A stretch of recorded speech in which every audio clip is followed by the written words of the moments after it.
esses dias estava pesquisando, Ei, começou a procurar na internet sobre a nossa árvore ginecológica, sabe?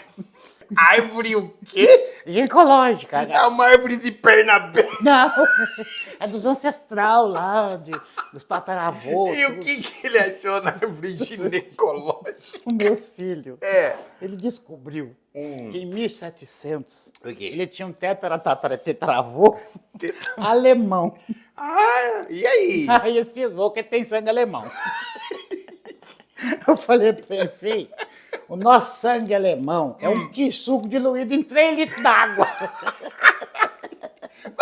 Ah, agora O que ele cismou. quer na Alemanha? Ele quer fazer psicologia na Alemanha.